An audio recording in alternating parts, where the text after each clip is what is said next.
I think we're live. Yeah, we've been on live, but I don't see it anywhere else. Making sure that it is shared. Yeah, I see it now.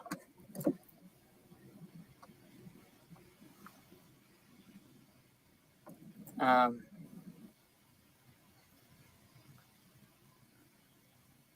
think it's going to be a very fruitful discussion, so let's just wait for some individuals to join us, a significant number, so that we can have I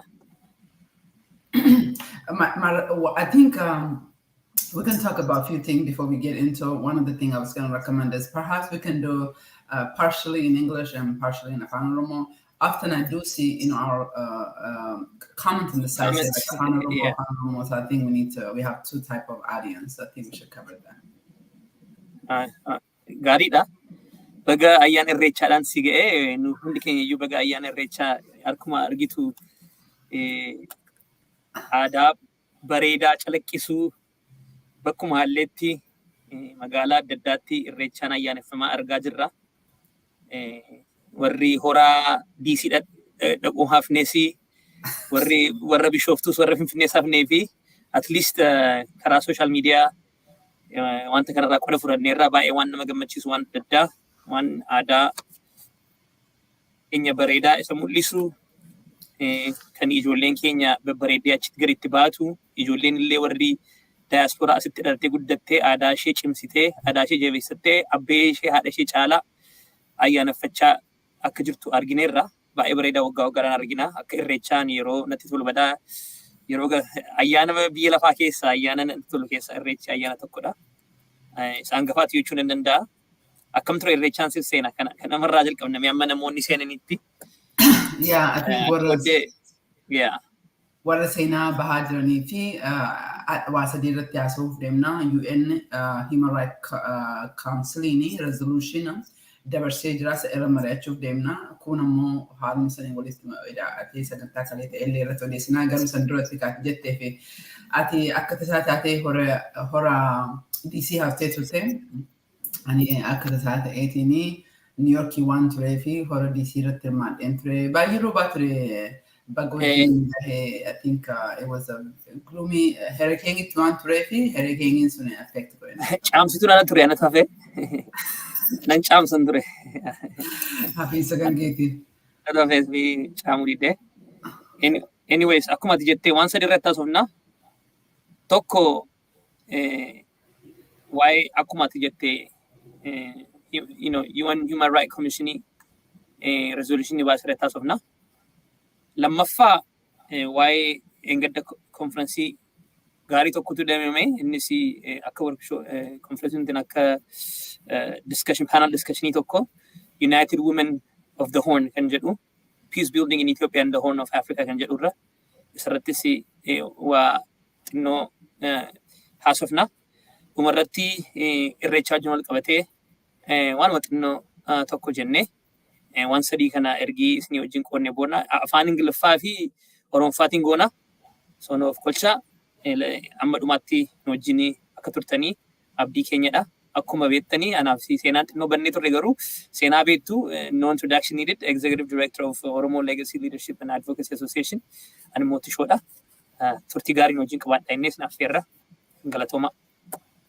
Galatomi Tiso anis akkuma kan keeti actually hanga kan keeti so budu baadhee jedhee this is I don't know but I think walumaa qixabanne it's been a very long time. Wednesday kanaan jedhe malees Wednesday ganama programma qabna turre isarraa banne maleellee ati baddeen banne. Yeah, it's a conclude gonika. It's a 2021 December. 2021 As we go into 2022, maybe what we ratti mari'annee what program haarawaa maal qabannee dhufnaa kan jedhu irratti think irratti mari'annee jenna dhaggeeffattoonni keenyallee yaada nuuf kennuu hin danda'anii akkuma ati jette. I think emergency hatattamaa wanti wal geenye jennee fi UN Council Human Rights irratti resolution dabarsee. I think ati afaan Ingiliffaatiin the first half goonee afaan Oromootti itti aayidaan immoo akkam jetta? First half Ingiliffaan wayyaa. I think let's do that. Oromoo tokko qofatu hin ta'ini warri wanta kana keessa qola qabaatanis yoo dhaggeeffatanii gaarii gadi ta'ee fi let's do the first part in English and then we will do the rest with Afaan Oromo in the mix. So yeah, we're not expert, but actually, I think since we do have a diverse audience, I think let's get started. Shall I start it, or you want to go ahead and take the? Yeah, I'll start it, Sena. I'll start it. I'll just start by asking you. Just give us an overview of what this resolution looks like and where it started, and just a general overview for those audience that probably did not follow this resolution specifically. I know it's not almost all our audience probably are familiar with this, but just give us a brief summary of where it came from and where it's going. I think we're talking about the resolution that just passed. I wanted to. Our operator is a little bit slow, but let me just leave that out. I was gonna show the resolution that just passed, and lots of, if not all, African country opposed it, but nevertheless it was adopted. It was so just to give you background, in December 17, 2021, UN Human Rights Council passed a resolution that demanded investigation across Ethiopia. The mandate goes across Ethiopia, even though the focus has remained on the northern part of the conflict. But the conflict in Ethiopia is all part of Ethiopia, especially, obviously, in the Tigray and Oromo region being the center of it. So this resolution was adopted last year, but eventually, earlier this year, the Commission was able to conduct investigation in northern part of the country, and then they came up with their finding about 3 weeks ago. I was in Geneva. In that finding, basically, there was a credible evidence and to why they need to investigate Oromia, but also they list out types of human rights violation in terms of crime against humanity, ethnic cleansing. It's anything you can possibly call short of genocide being the last thing. They have listed in that investigation, and they make recommendation. And then one of the recommendations obviously have, I believe, about 5 recommendations on the bottom. If you look at what the leaders are, the kind of hateful language they used, there's just so much gruesome atrocity that took place over the last 2 years since the war started in the northern part of Ethiopia. And I think as an Oromo, this is very common. So today what happened is the Security Council again adapted to renew the investigation for 1 more year. So as an Oromo, obviously Allah and someone that have been working on this as a team, you know what this means. We can't wait. This is the news that cannot wait another hour, another day to kind of come here, because Allah have been pushing very hard for the mandate to include, for the investigation to include Oromia, and we were really pleased to see the Commission did include a language and this month's application. They have credible evidence to why they need to investigate. So the mandate will be renewed right now means that Oromia and other parts of Ethiopia, not just Oromia, because atrocity did not just take place in Oromia, it expands to Benishangul and other parts of the country. It is absolutely important for the Commission to expand their mandate, and then and I'm happy to see, obviously, that lots of countries agree with it, especially with the reviving, the breakdown of the truth, and that the mandate should be renewed, investigation should continue, and this second phase of this investigation will reveal even further devastation, not just containing to the northern part of the conflict, but across it. So we're kind of, as an Oromo, one thing too, we have been so desperate. We've been looking for was the justice. And if you remember, from the moment Hachalu was assassinated, 20 U.S. member of Congress wrote a letter to the then Secretary of State, which is Mike Pompeo, for independent investigation into the killing of Hachalu. But obviously, the UN mandate starts from November 4th, 2020. 5 months later. So nevertheless, it is still so much gruesome atrocity have taken place in Oromia. So now is the chance for the Oromo people, for the Oromo community, of course, certainly as being the center, to make sure this investigation, these investigators do get credible information, credible data to kind of really go ahead and investigate and bring out the atrocity that is for so long, for so long. I mean, we have promised our people to push for independent investigation to be into Oromo. And so obviously you've seen the UN government have responded. It's very interesting. So before we go into the response from the Ethiopian government, there's two things that I want you to clarify for the audience. The first one is, I didn't mean to put you on the spot, but this is something, we especially Ola desperately wants the audience to know is, you just said that Ola has been working very hard to push for this independent investigation and other items. What are the specific things? You don't have to give us a list of the laundry list of things, but a couple of things that Ola is doing to, in the advocacy effort to highlight in the need for independent investigation. In the second, you mentioned very lightly that you want the participation from the community, from the public, especially the Oromo public, to help in the reporting. What are the specific things that individuals can do to ensure that correct reportings, and even reports in general, can come out and be submitted to the investigating body or to the International Human Rights Commission, Ethiopian experts on Ethiopia? I guess I will answer that in two segments, team. And we have in this program both in Afan Oromo as well as in English. So we have an audience who have a hard time understanding English. So lots of the language into what the community, what the Oromo people should do, what this investigation renewal means, and how they can participate. I think that will focus on Afan Oromo. But for the international, because we do know our audience are both Oromos and alike, others non-Oromos. For them, as one thing I think as an Ola that we can say about is for a long time, I think, it's evidence that we work very closely with the member of the US government, as well as the Congress and EU, Australian Parliament. And we haven't worked with the Canada, but in the Western Hemisphere, we work very, very closely with this government officials that we're very pleased to see they supported this resolution. We believe it's the right thing, and the resolution must be renewed because the previous time they had was not sufficient to produce the depth of the resolution, because the depth of information, because the resolution and the mandate says across the country, but the investigation only led the northern part of that. And keep in mind, this commissions were also supposed to make a recommendation on transitional justice.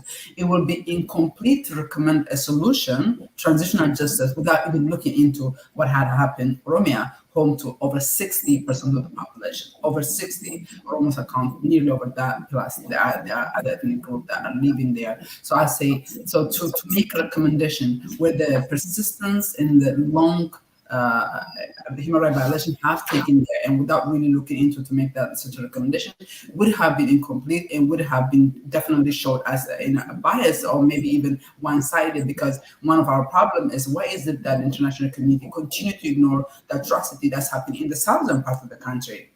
And now, is the West favored? Is the West favor into?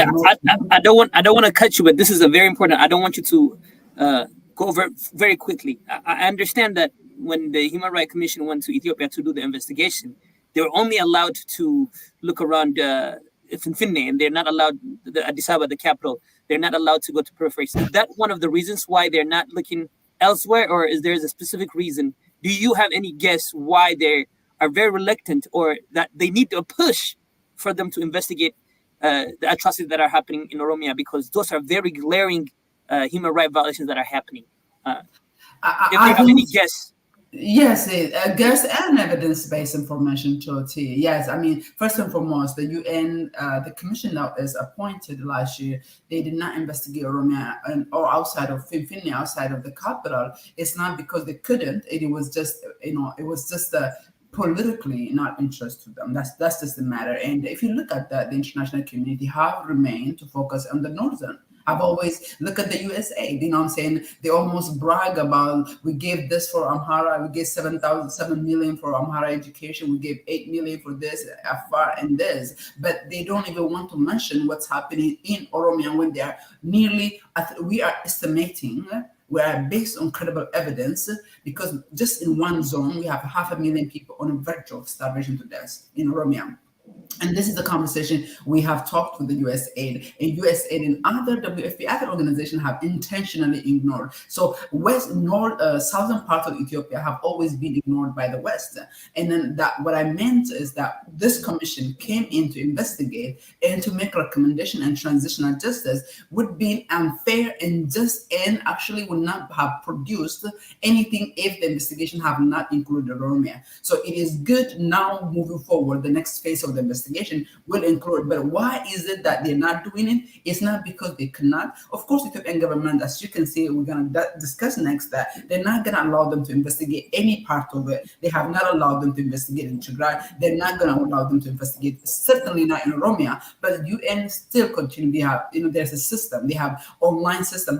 That's how they persecute al-Bashir, if you remember. That's how they persecute in Syria.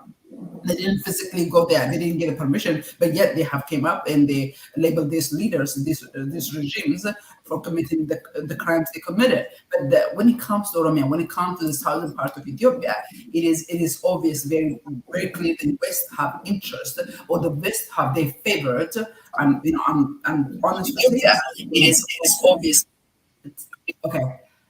So the West have focused in the northern part of Ethiopia, but this it's not because they couldn't do it. It is, but I'm obviously Allah is very pleased.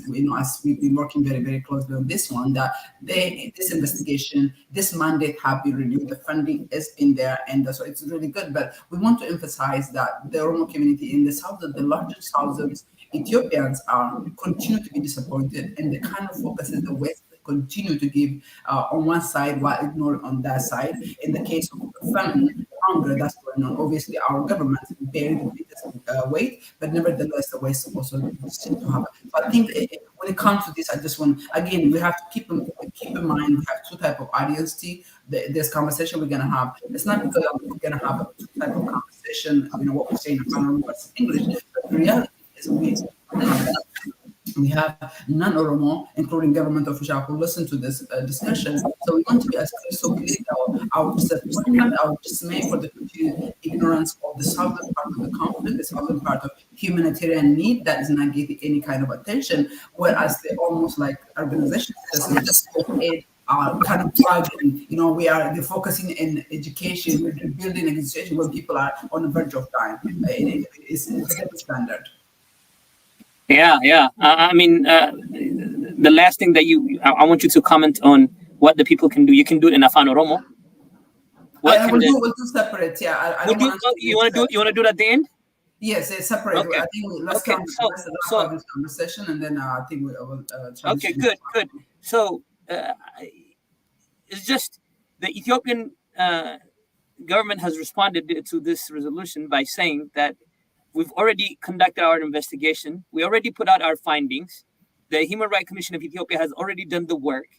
There's nothing to see. We've already shown everything that's going on. We already admitted to some of the things that have happened across the board. There's no need for any further investigation. Of course, one of the everybody, as everybody knows, it's not really that credible to somebody to investigate themselves and report. And then also, investigating is not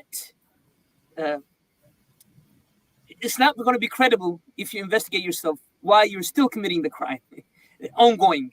So it makes it very tricky to say that you have investigated, and when the entire international community knows that the alleged or the crimes that has been committed, it's not alleged now, it's a public secret now. It's for sure that everybody knows, this is a public knowledge, that horrendous crimes have been committed in all areas of Ethiopia, including the north and Tigray and also Oromia. and the government is complicit with, and sometimes the active actor of the violations. It's no secret, but they're pushing back on this commission, saying, no. First, there's nothing to see. Second, whatever is there to see, we already saw. Third, we're capable of doing this on our own. We don't want any external body to come and do it. That's in my understanding, that's their major pushback. What do you think? Give me your opinion on the response of the Ethiopian government, and would this response or pushback would further reveal that, if you're hiding something, it's obvious that, it makes it more obvious there's something really going on there. It's something very horrendous that they don't want nobody to see. We know this because not only their pushback, that they have blocked out entire regions all over the country, telephones and all communications is being cut. So give us, you are in Geneva a few days ago. Thank you for putting up that response from the Ethiopian government. For those of you who are not familiar with the response that they gave, I just kind of summarize the response. Is there a talk around this topic? What are people saying? If there's nothing people are saying, can you give us your own take on this kind of pushback the Ethiopian government is trying to use as a defense mechanism? Do I make sense? Yes, I think it's I think kind of you kind of covered a larger area. So let me come back. So first, I'll make a comment on the Ethiopian government. This is the state's permanent mission of Ethiopia in Geneva, basically a response to the mandate that just passed. But I was just notified actually by our team that China had introduced earlier an oral amendment on the floor to strike down the commission renewal, and thank God it was struck down. That is really important because this is, I think there was a quote that I read that democracy is just one generation away, to kind of being taken back.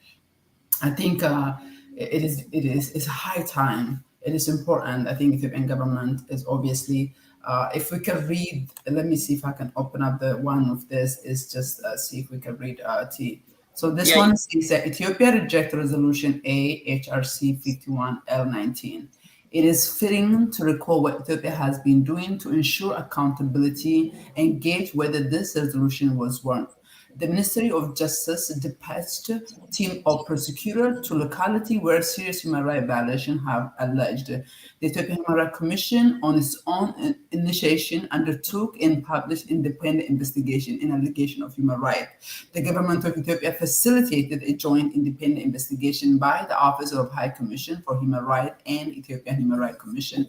But so it goes on, and to talk about this, and I can just let me stop and then come back to you and tell you what's very actually what struck me was let's see, point number 5 say that currently the task force is also finalizing draft of national plan for transitional justice. It's just mind-boggling. And then if you go to like the second page, and it's like, oh, don't that's even worse. Go ahead. The second page. But it's like basically they rejected the renewal of let me come back and I'll share my screen. Okay, so T, what it is it's very unfortunate to see that. It's not unexpected, but it's unfortunate to see Ethiopian government continue to reject the independent investigation. I think it would have been better for the people of Ethiopia, for the government of Ethiopia to accept the independent investigation and work with the UN to facilitate this investigation. As a country, the people of Ethiopia are really really desperate for peace. To move forward, but it is mind-boggling to me as an Oromo, where the atrocity took place and that continued to be ignored, and then the investigation will take place. Transitional justice support Ethiopian government is conducting or in the process of starting a transitional justice, really. So, I mean, it's so obvious that Ethiopian government and the Oromo regional government continue to collaboratively undermine the atrocity instead of putting spotlight on the atrocity that's happening in Rome, and they continue to downplay it. And I hope the international community will see this, and it would then come with the next round of investigation. We'll have a chance truly to investigate atrocity across Ethiopia, not just in Oromia or Tigray. To be honest with you, in many parts of Ethiopia, as Ethiopian, we want to move forward. We want to heal. Nobody's saying let's go kill somebody. They killed us, but it's justice. There cannot be justice when one group gets justice and the other group get ignored. That will create envious. That will be a recipe for another violence, because the West continue to pay attention to all the atrocity that happened in the North. Where there's hunger that happened in the North, the West come and give aid where it comes in the South. So I thought it was good. I think overall, I'm not surprised. When the when the finding came out a couple of weeks ago, they completely rejected it. So I didn't expect that they're going to accept this one, but it would have been better for the Ethiopian people and Ethiopian government to accept this investigation and work with the UN to get to the bottom of this and work about how can we move.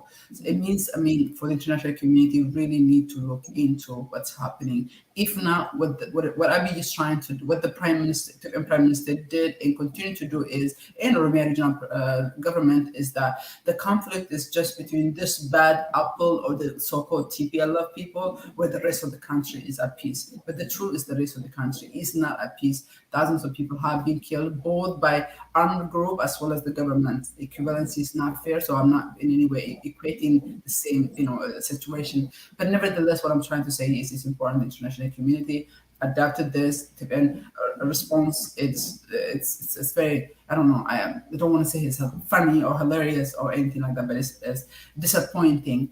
I think I'll say that in terms of that, and then we can I just want to add, Sena. I just want to add, in my opinion, we all remember the Ethiopian Human Rights Commission. They published this report saying that we've investigated, and of course their findings were nothing new. What everybody knew, there are atrocities committed on both sides. Now, I think the main reason they released that statement is to, in my opinion, and this is a very critical point. But Tito, China just introduced a resolution to strike, that got struck down. Though it's not just the Ethiopian government. You have to understand there is a lot of. No, I understand, but the reason that the reason why Ethiopian. In addition to Ethiopia, Tito, we have to look into how these non-democratic leaders or dictators literally are kind of ganging together and to continue to undermine the human rights situation in different parts of Africa.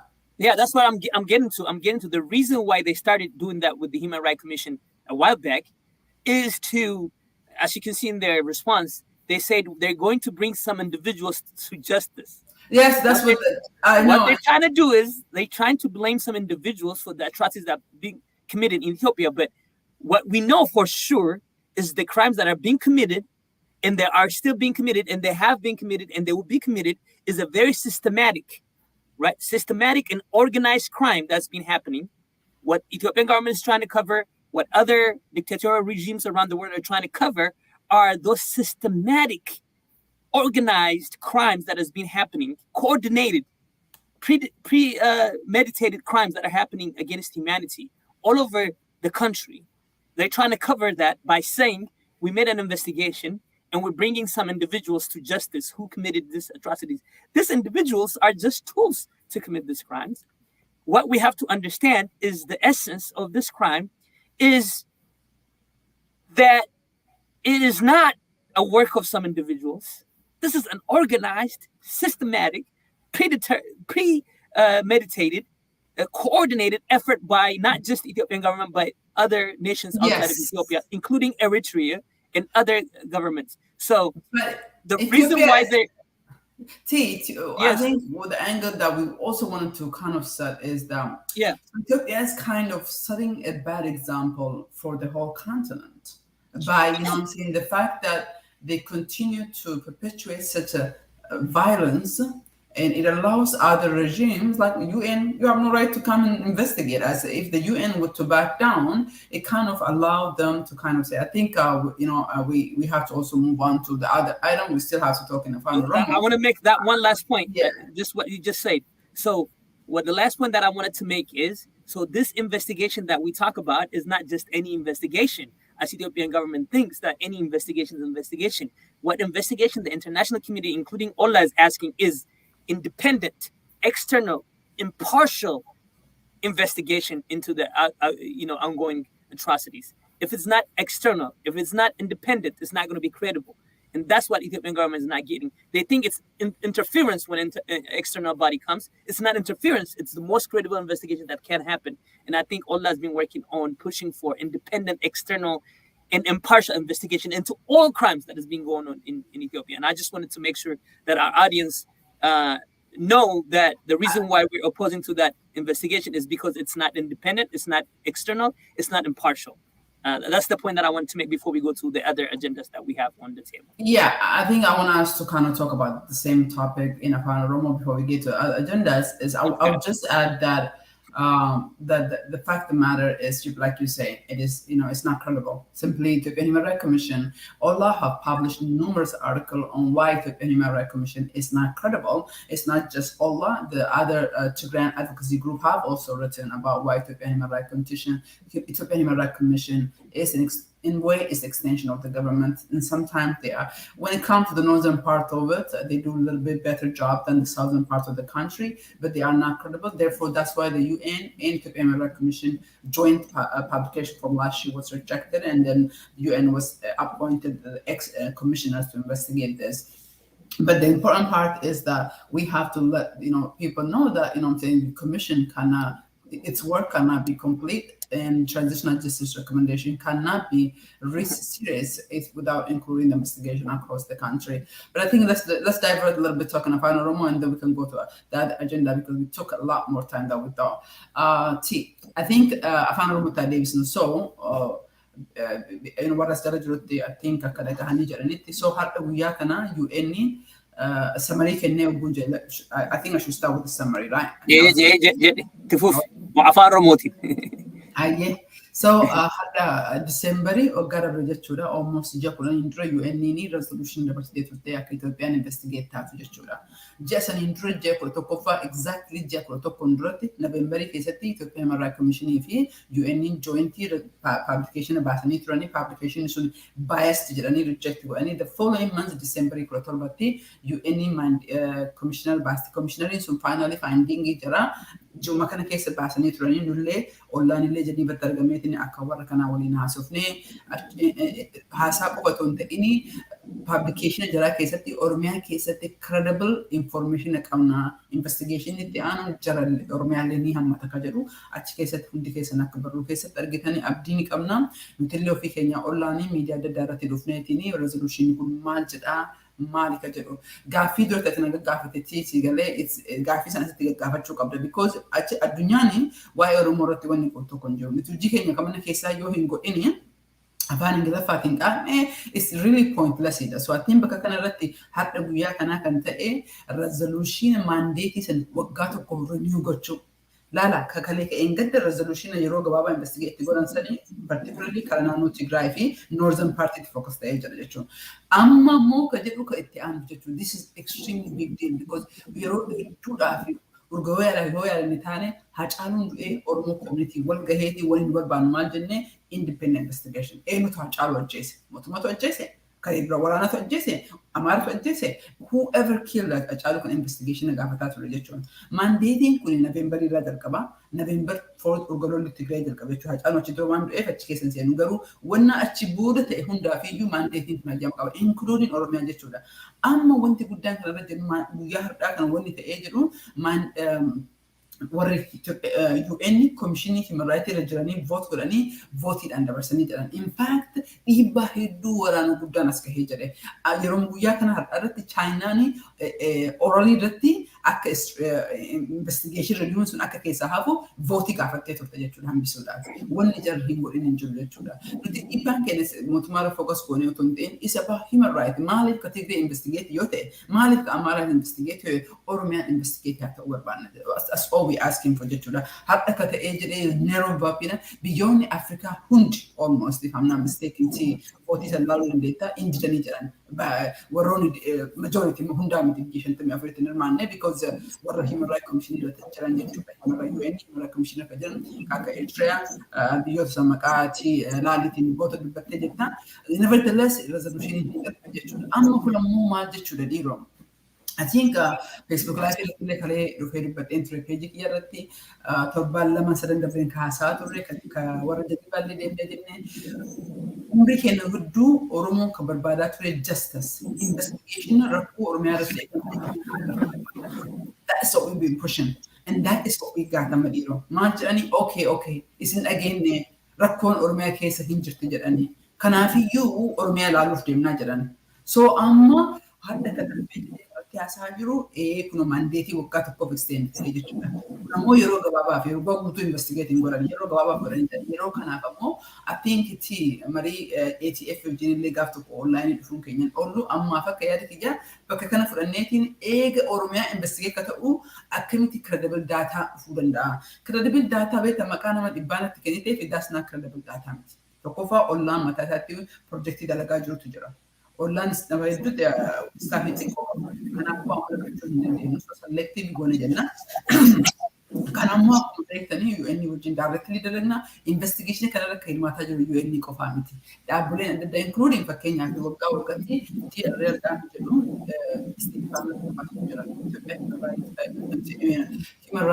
annual human rights report kan jiru jechuudha. Saniifillee kennu dhaabbilee hedduudha. Olla waliin dalagaa jiru jechuudha. Amni kennu kun karaa waliin dalagaa jiru. Kanneen maraafiyyuu wanti amantu godhaa jiru community wajjin gadi teenyee maal mariin Jeniivatti maal fakkaata kan warra mootummaa Ameerikaa jiru wajjin dalagaa jiru maal fakkaata amma kaas dhufaa jiru maal godhuu qabna isin warri community biyya alaa maal godhuu qabdanii biyya keessatti ammoo ollaan mataa isaatti maal godhaa jira. In fact akkasuma ammoo nuti mootummaallee dubbisuu yaada qabna. Galee investigation Oromiyaa deemu kana irratti yoo transitional justice mootummaa warra kan mootummaa wajjin obviously waliin dalagee jira. UN fi mootummaa fi waliin dalagan these are government to government dha waan jiru jechuudha. Dalaga barbaannu investigation naannoo northern Tigray Amara Afar irratti deemaa jiru. Sun investigation sun Oromiyaa keessatti illee akka deebi'e qarqaarsee kaafamee jiru. That way transitional justice recommend ka ta'u akka Oromiyaan Itoophiyaan kana fayyitee as keessa achi baatuu fi hirmaannaa of course wanni mootummaa ala ta'u hin jiru. Hirmaannaa guddaa uummata Oromoo barbaachisan yoo jenne mootummaa naannoo Oromiyaa mootummaan federaalaallee wal ta'aniiti rakkoo Oromiyaa keessa jiru dhoksaa waan jiruuf mootummaan Oromiyaa harkisan dhiiseetiin nagahaaf tasgabbii naannoo Oromiyaatti fidu yoo yaadni ka jiraatu taate kana keessatti xurree cufuu otoo hin ta'in xurree banuu uummanni keenya immoo asirratti ka dhageeffataa jirtan kaamma dhageeffataa jirtan ka borullee dhageeffatan ka yeroo biraallee dhageeffatuu deemtanii hirmaannaan keessan barbaachisaadha. Nuti akka ollatti wanna kana keessaa fi duuba waa hunda waan beeknuuf wanna kana irratti community wajjin dalagaa jirra. Amma gaafa 15 community New York wajjin wal gahii qabna. Torbee dabree warra Germany warra France achi dura France isaa ture. Akkasumas communitoota biraallee ka wajjin marii qabnu jira. Community keessan keessatti dhufnee waan dubbannuuf keessaan public waan hin ta'iniif community keessan gaafadha. Gila ilaala dhiiroo maqaa nama 100 baasnee fi maqaa nama 90 baasnee fi walii dhufu tokko hin jiru. Wanti godhu barbaan credible data mootummaa gamtoomee kanaaf komishinar kanneen dhiyeessuu barbaanna. Kanaaf dhiyeessuuf ammoo ambaasaaddoroonni sagaloonni warra naannoo keessanii ka ganda keessanii rakkoo biyya keessanii kan beekusanii ol hin jiru. Kanarratti hirmaannaa guddaa hin jedha. Tii gara kan keetii dabarsee jedhame.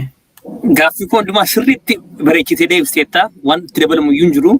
Garuu sila maqaa warra biyyoolessa warri no jedhanii vote godhanii against resolution kana it's not a very good company. Gaafa laaltu Cuba fa Cameroon fa Russia fa China fa Somalia fa Venezuela fa biyyoota akkasiitu lakkin ilaalinaa jedhanii egaa akkuma beektanii warra achiin ilaalinaa jedhanii booddee xinnoo turteen kan keenya silaaluuf dhufu jedhanii sodaataniisu warra biyya isaanii keessa warra gidiraa meeqatu hojjechaa jirantu lakkin ilaalinaa jechaa jira gatii ta'ee fi isumatti dabala malee ati sirrimatti dubbattee namni maal gochuu akka irra jiru ollaan maal akka hojjechaa akka jiru hawaasa adda addaa warra biyya alaa jiran kanaa akkamitti akka wajjin haasaa godhachaa akka jirru gara fuulduraattis haasaa akka goonu akkamitti akka irratti hirmaachuu danda'a hundumaa ibsiteetta. Kun I think baay'ee gaarii itti fakkaata afaan Oromoodhaan kana caalaa wanta kanarratti waan dabalu. I think kanarratti mootummaan Itoophiyaa maal jedhe kan jedhu inni dubbachuu ni xiqqoo I think otoo hin dabrini. Mootummaan Itoophiyaa gara isaatiin barruu baaseetiin akkuma beeknu asiin durallee torbaan lama duratti fakkaatee UN'n finding jira yoo agartu reject godhee jira inti jira jechuudha. Hadhallee peejii tokko baasee peejii lama waraqaa ba'e peejii lama baasee waan nama gaddisiisu baasee jedhee maaf hoo jettee transitional justice rakkoo jiru arginee jirra. Already ofii keenya tarkaanfii fudhanneetiin namoota garii kabadii dhiyeessan kan waraana irratti rakkoo buusan seera dhiyeessinaa jirra. Waraqaan har'a bahee jedhe resolution investigation biraa itti ida'amuun kun political motivation malee wanna biraati miti jedhee dubbate. So nammoo aktiin dogongora guddaa natti fakkaatu waan nama gaddisiisumaa rakkoon Itoophiyaa rakkoo Tigraay qofa keessa kan jiru miti. Rakkoon Itoophiyaa rakkoo Oromoolee keessa jira. Keessattuu waggaa 3 dabree fi Oromiyaa keessatti rakkoo suukkaneessatu ta'aa ture. Waan san completely akka hin jirre akka uumamaan jiretti mootummaan kun continue ignore godheetiin statementii akkana baasuun kun hedduun nama gaddisiisee jira. Gara akka general human rights nama gaddisiisee jira. Garuu particular rakkoo Oromiyaa keessatti otoo hin dubbatiin rakkoo Oromiyaa keessa otoo hin laaliin transitional justice godhaa jira jechuun isa maakanii natti fakkaatee that was really disappointing. I think mootummaan naannoo Oromiyaa it's very disappointing human rights violation gara maraan akkanatti otoo deemaa jiru namni otoo dubbataa jiru namni otoo lafarraa buqqa'aa jiru qabeenya otoo badaa jiru manni otoo gubataa jiru rakkoon biyya keessa jiru rakkoo kabraallee achi keessatti dubbatee jedhee kun South Africa nagaa araaraaf deemaa jira mootummaan Itoophiyaa jedhee mootummaan Itoophiyaa mallee rakkoo Itoophiyaa keessa jiru akka rakkoo Tigree qofatti ilaaleetiin rakkoo biraa hin qabne jedhee dubbatu namni miiliyoona 10-20 otoo beelaa qarceerra jiru rakkoo sanillee namni keenya kan beekuu qabu lateessoo rakkoon Oromoo eenyu miti rakkoon Oromoo. Mootummaan kan gorra jiru mootummaan kun Oromummaa qaba hin qabu garuu Oromoodha. Mootummaa hedduu kan hin dubbisne yoo mootummaa Oromiyaa dubbisan mootummaa federaalaa dubbisan rakkoo Oromoo fi Oromiyaa irra jiru mootummaan dubbachuun barbaada hirmaachuun barbaada. Kan ammoo uummanni Oromoo kana beekuu qaba. Addunyaan maan dhagahuu dhabdee komantiin tokko asirratti resolution bu'aan qabu eega resolution bu'aan qabne maaf mootummaa Itoophiyaa kanatti naqabaa gadhiisaa jedhee Chaayinaan amendmentii Florida irratti introduce godhe asiin dura iyyuu dhiibanii it's been a very lot of push ture amma resolution mandatiin kun renew ta'ee jira it is a very wanni darbe kun waan guddaadha Oromoon carraan isaa amma xurree banantee Oromoodha garuu gaafiin guddaan kan jiru tishoo I think bakka irratti kan dabaruu hin dandeenye. What does it mean? Sigale resolution mandating kun amma renew ta'e. Okay, Oromoo rakkoo hin jira dhageenyi credible information qabnaa jedhee addunyaa mootummaan gamtooma bawaase jedhe. Ka amma balbala baname ammoo ka wok keessa seenee jedhu. Ka rakkoo isaatti himatu, ka rakkoo isaatti galchu ammoo uummata Oromooti. It is very important bakka kanarratti ilaalteeshona. Ani waan hin arge keessa Oromo community keessatti wacuu agartee wacuu ijoolleen ni wacci jedhaa beektaa mana xiqqeenya to'an dhagahee jire bakka akkanatti duunee akkanatti rakkannee asiin baanee qabatamaa waan qabu tokko fiduu hin danda'u. Tokko fiduu hin danda'u. Dhaabni Oromoo difficultyidha information argachuu hin dandeenye. Dhaabbileen Oromoo kafaa'us ta'ee waa yeroo hedduu online public illee dubbatee jira itti mee jira siigalee data credibility gadi baasu hin jiru. Kadaataa hin qabne addunyaan akkamitti dubbatu. Kan mootummaan kan kee afur dubbatu obboleessi kan kee aangorra jiru kasi gorra'aa jiru akkamitti addunyaan si haanaatu barbaadda. Namni keenya si galee beektaa warri garii as keessatti komantii godhee jedhu this is a side komantii irratti laati shookaa dhugaa dubbachuu qabnu. Mee jijjiirama waggaa tokkoof lolle mee jijjiirama maal goone ganda kan bilisoomsine ganda kan qonne rakkoo aangoo keenya irra kan jiru mootummaan kun mootummaa jaallanne jibbine Oromootu aangorra jira. Kanaaf Oromoo wajjin haasa'uun dirqama jedhama. Mootummaan kun otoo argaa jiru otoo Oromoo otoo akka Oromoo fixaa jira. Kanaaf rakkoo keenya keessa keenyaa fixuu qabna. Uummanni Oromoo kammoo ka Facebook irra taa'ee ilaalee I don't know ajandaa godhateetiin dubbii ho'isoota akka hin goone ka wanta akka hin goone propaganda viidiyoo callaa waraabanii beektaa waan hin jirreef waan jirutti fidanii kijiba of fakkeessan otoo hin ta'in online gadi bu'eetiin gadi taa'ee uummata komiitii hojii gadi taa'ee biyyatti xaarii guddaan namni keenya nurraa hidhamaa nama keenya mallaqa xiqqoo kafalaa fi harka guddaa harka sagaltamaa immoo vaalantiriidhaan dalagaa keenya hangana xurree kana UN bansiisnee jenna.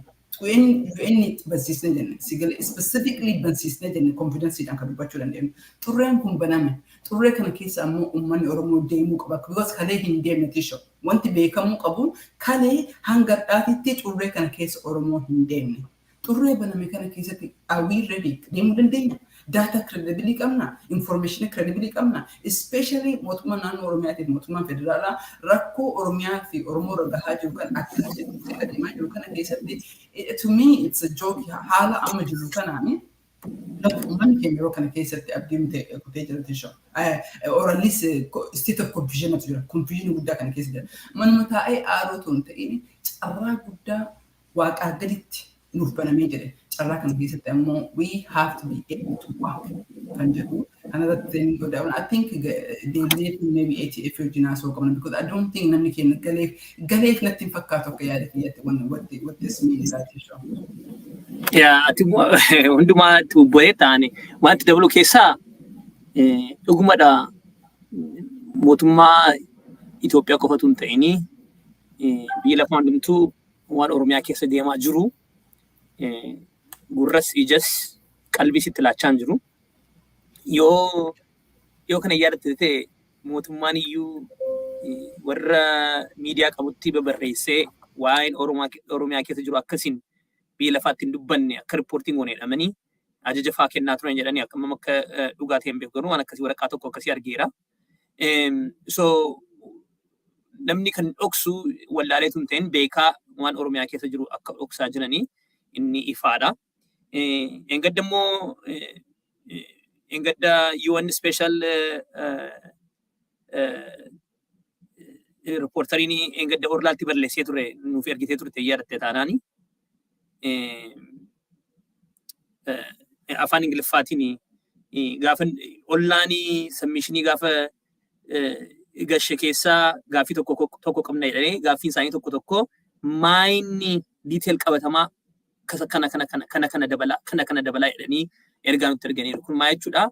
Waan harkatti qabatamaa ta'ee yoo fidnee deemnee dhageettiin keenya ni guddata. Dhageettiin keenya irra caalaa ol ka'a gatii ta'ee fi akka hundi keessaniyyuu nama beektanii akkaataatti wal beektanii wal gurmeessitanii waan qabatamaa kana walitti fiddanii karaa ollaas ta'uu danda'a, karaa ollaas ta'uu baachuu danda'a waan akkasii reportii gootanii qaama ilaallatutti dabarsuuni hojii cimaadha.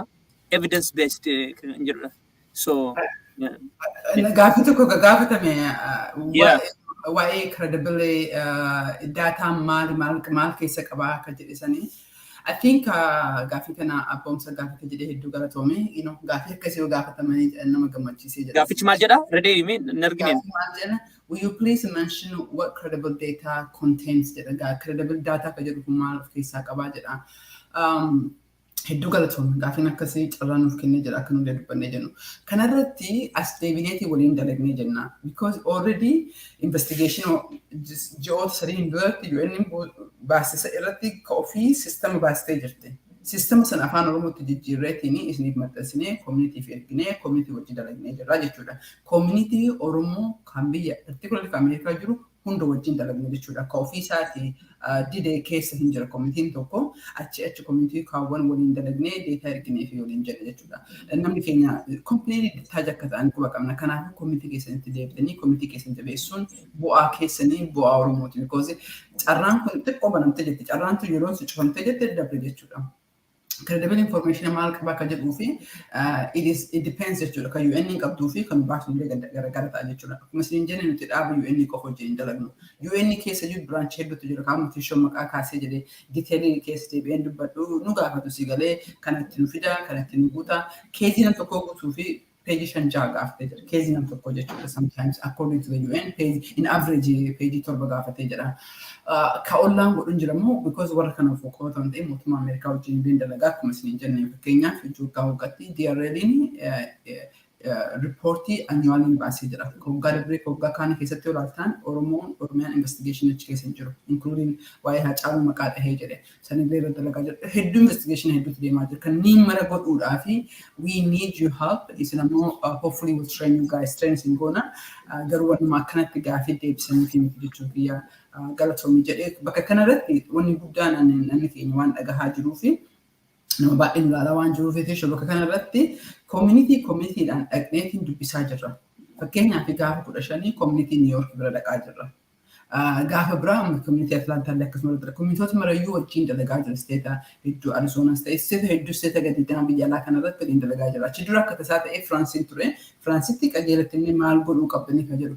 Torbee dabree warra I think majority warra Germany wajjin haasofnee turre. So community keessan teenyee reporting kun maal godhuu qabdanii because akka asii dubbannu kan otoo hin ta'inis it requires commitment. Commitment kan namni maqaa namatti hedduu kanaa miti. Daataa akkasiin fudhannu obviously. Ollaan maqaa keenya irraan kennu nuti illee ammoo warra kaanii dabarsuu hin dandeenyu jechuudha. Daataa nu dabarsinu daataa credible kan jennee ofii kenna.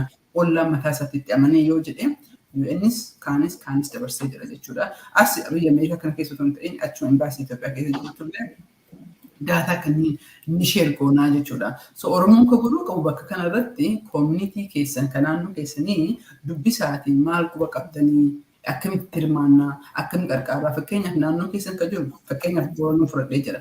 Boorana keessatti mucaan tokko dalagaa oguu jiru ture bara 2020 keessatti mucaan dalagaa ture information Boorana keessaa gahaa qabna. Garuu hanga inni deemee jedhe zero argachuu hin dandeenye. So kanaafiyyuu rakkoo Boorana keessa jiru ijoollee Booranaa ganda Booranaatti beeka. We need data kan naannoo sanii ka Gujii keessaa, ka Jimma keessaa, ka Arsii keessaa, ka Harargee keessaa, ka Bana keessaa akkasuma because rakkoon Oromiyaa irratti akka bakka mara jira.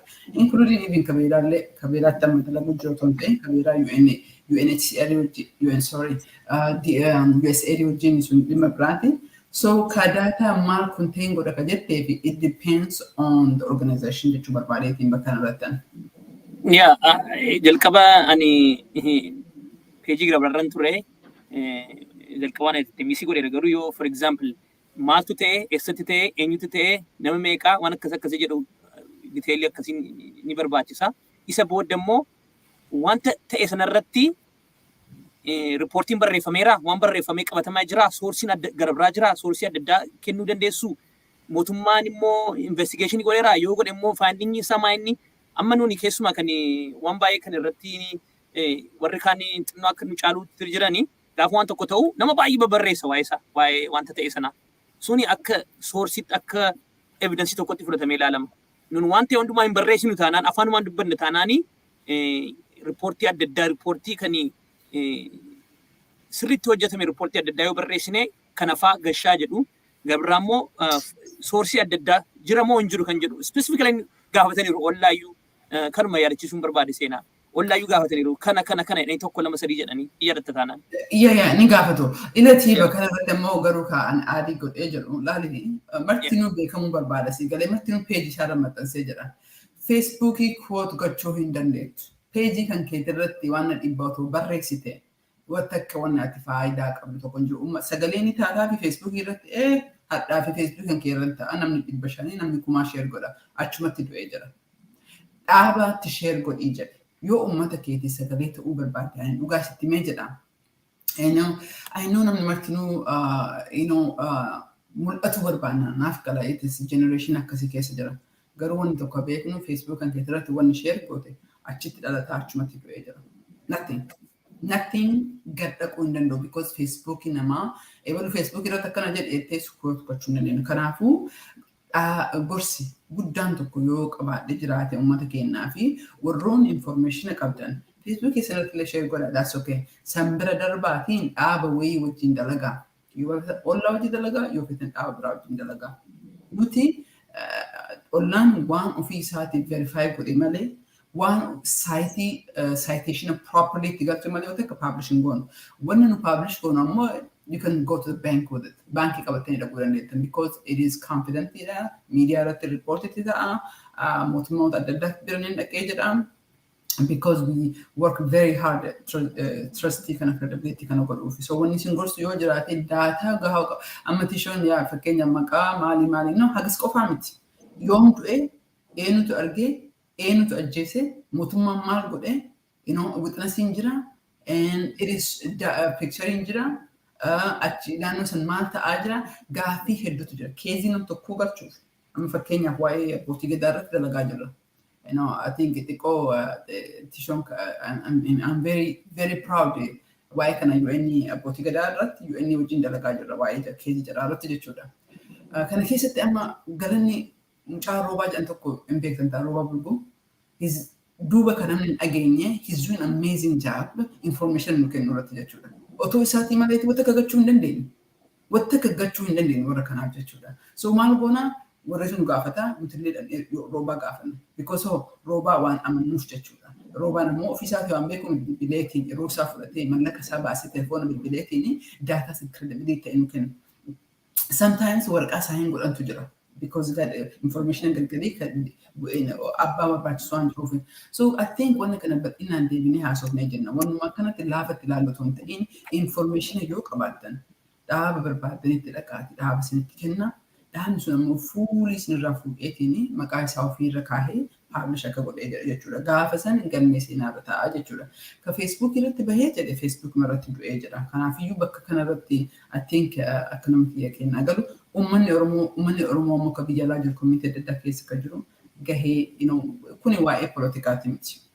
Waa'ee poolitikaa dhiisnee jirra. Ollaan waa'ee poolitikaa keessa seenee hin beeku. Kuni waa'ee mirga namaati. Kuni waa'ee justiceiti. Waa'ee justice kana irratti hirmaannaa uummata Oromoo ka biyya alaa ka community Minnesota ka community Chicago community I don't know Iowa maal fakkaata. Bakka kana irratti because akkuma duratti jedhee rakkoon Oromiyaa keessa jiru bakka baay'ee garuu mul'ataa hin jirtu. Kana godhuuf ammoo isin akka afooshaatitti akka communitytitti carraa guddaa qabdanii carraa kana keessatti akka hirmaattan waamicha guddaa isinii goona jechuudha. Community keessan isinitti himnee jira maaltu deemaa jira maal godhuu dandeenya akka communitytti waan community tokko waan tokko gochuu danda'a. So akkasitti illee godhaa jiru gara isinii laafu jechuudha. Wanni kana irra deddeebinee akka dubbataa jirruu fi bal'isnee akka dubbataa jirruu fi tokko hadha resolution mandeetii waggaa tokko haaromsoomee jechuudha. So maal jedhaa Oromiyaan illee investigate godhuu deemti. Oromiyaan investigate godhuuf ammoo ofuma jiraatti bari akka mana doktoraati. Doktora dhaqxeetiin doktor Nalaaliitiin eessina dhukkuba jettee hin gaafattu. UN illee isin dhukkubaa dhageenne jette. Garuu hoo nuti itti mul'isuu qabna. As dhukkubaa achi dhukkubaa kana diteelii kana ammoo it requires a lot of work. Kana ammoo kophaa keenya ollaan waan hin dandeenyeef uummata Oromoo illee community keessa nam tokko nama lama arganne train goonee resource community data kan UN qofa otoo hin ta'in akkuma isin jedhe dhaabbota hedduudha kan hojii dalagnu dhaabbota kanneeniif keessaan galchinee akka jennuuf barbaadeetiin I think hedduu galatoomaa natti fakkaata.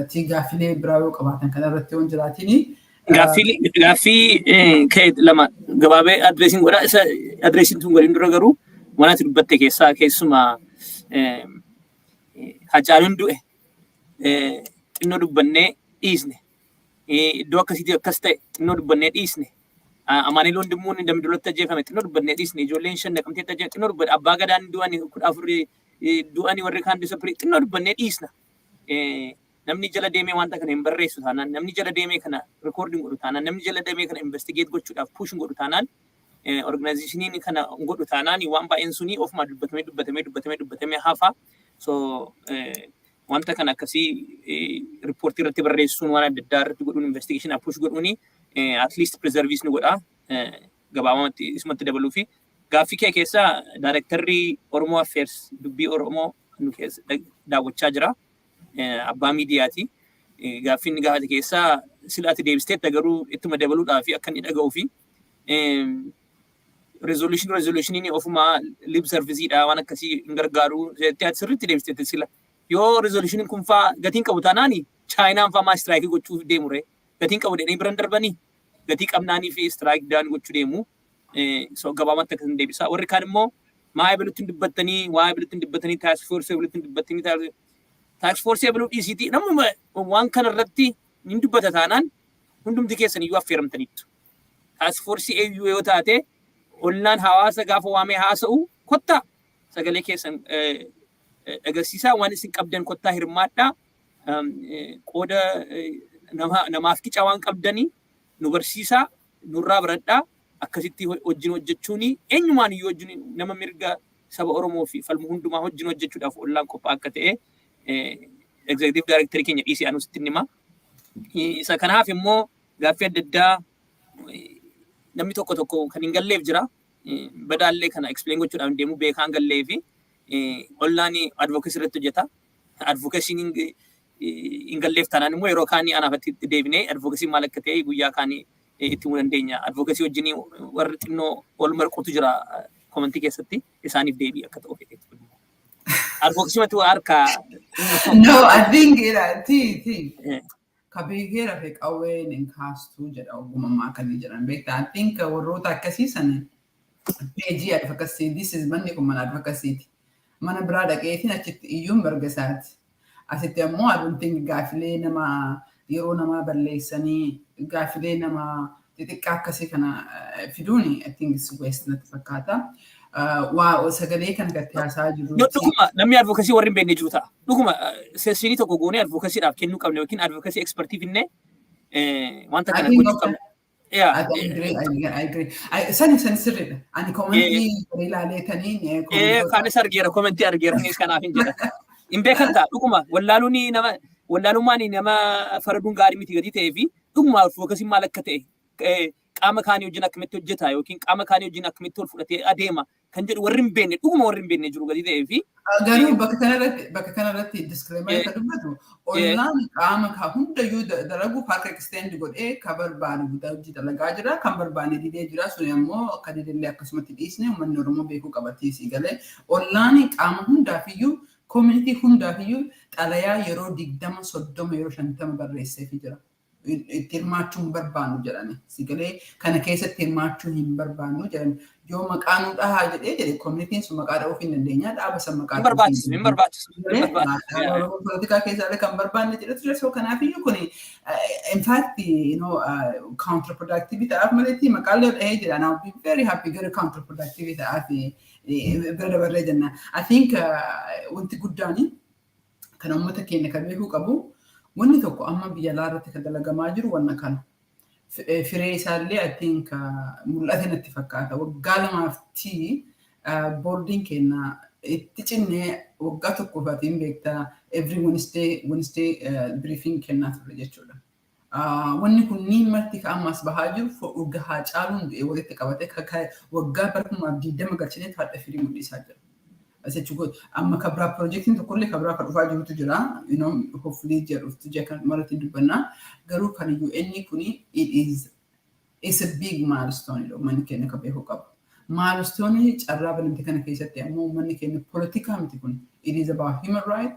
It is about justice. Waan Oromiyaa keessatti ta'ee jedha akka addunyaan agartu akka seenaaf galmaahee jiru akka gumaan ilmaan Oromoo bahee jiru because warra kaawwanii fooka goo taate keenyaafis bahuu qaba kan jedhu ija karasiitiin ilaalamuu qaba. Ollaan ammoo ammallee deddeebi'ee kan dubbadhee jedhu nuti waa'ee mirga namaa qofa waa'ee politikaa keessa hin jiru waa'ee politikaa dubbachaa hin jiru karana jedhamu waa'ee du'iinsa miidhamiinsa ilma Oromoo ol gahaa jiru gara fe'een iyyuu haa ga'u. Kara mootummaanis ta'e kara kaaniinis haa ga'u waa'ee garaa jiru kan addunyaan haa agartu mootummaan Itoophiyaa gochisuuf kan eessa uummata Oromoo irra geessaa kana jirurraa of duuba akka deebi'uu fi ibsaa itti qabaa jirra akka addunyaan agartuuf itti qabaa jirra kana namni keenya kana beekuu qaba. Kanarratti ammoo abbaan feete hirmaachuu danda'a abbaan feete qabuu danda'a nuti yeroo hedduuf kawaamnee jennee mootummaa kana naashinaal daayaloogii kan nama mara hammatee fi karaa nagaatti akka deebi'u waamaa turre waamaa jirra borullee waamnaa jechuudha. Itoophiyaa Human Rights Commission baay'isii isaa immoo dhiiseetiin uummata Oromoo rakkoo uummata Oromoo irra gahaa jiru akka barreessee akkuma kaawwan barreessaa jiru haa godhu. Mootummaan naannoo Oromiyaa ajjeechaa ganda keessarra deemaa jiru kan mootummaa uummata shoror keessaa jiran karaarraa akka deebi'an yeroo hunda waamicha godheefii jedha jechuudha.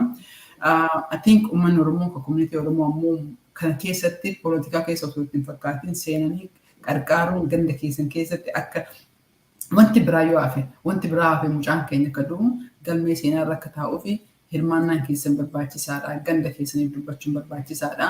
Warra kana dhageettanii waliif dabarsaa ganda keessan waan ta'aa jiru nutti ergaa galmee seenaa irra kennee annual report ni baasna ofii keenya ollaan iyyuu ni baasee jira jechuudha. Kan haga juunii katabamee jira. Kan juun tu diseembarii januaarii keessatti ni bahaa jechuudha. Wanni kun martuu ollaan ka dalagu karaa communitytiin dalagee jira. Communityidhaaf barreessina, communityf ergine jenna. Sometimes darbee dabree akka afooshaa yookiin karaa community gari ka politika filattee jiddeetu keessa jira warra sanniin ammoo warra dagalee wajjin dalagneetiin of irratti deemaa jirra jechuudha. Kanuma irra deebi'ee emphasize gochuu barbaadetti bakka kanarratti. Hai, sa'aatiin deemaa jira gatii ta'ee fi United Women of the Horn conversation engadda panelii qabu turanii peace building in Ethiopia and Horn of Africa kan jennu irratti discussii godhaniirra. Daawwattoota keenya waan amma haasa'aa jirru irratti waan baay'ee jedhamuu hin danda'amaa nunis itti dabaluu dandeenya garuu because of time we have to move on. Mee panel discussions maal ture anillee akka carraa ta'e amma yoona hin caqafne yoo recordingiin jiraate caqasuudhaaf hin deema. Mee ati achi turte gatii ta'ee fi seenaa maaltu jedhamee eewutu ture attam ture outcome sama maal ture maal fudhattanii deemtan achirra kan jedhu irratti xinnoon dubbadhu. Jalqaba warra beeknee fi what was that what are United Oromo Horn kan jedhu panel discussion immoo maal akka ture isas itti nu dabale galatoom. Hayyee galatoomii jedhee tishaw I think san jenneen dhaabni jenna dhugaa jette sa'a tokko already daqiiqaa 5 daqiiqaa 30 jennee jalqabnee jennee so I'll try to be brief and sanuma irratti fixuu dandeenya.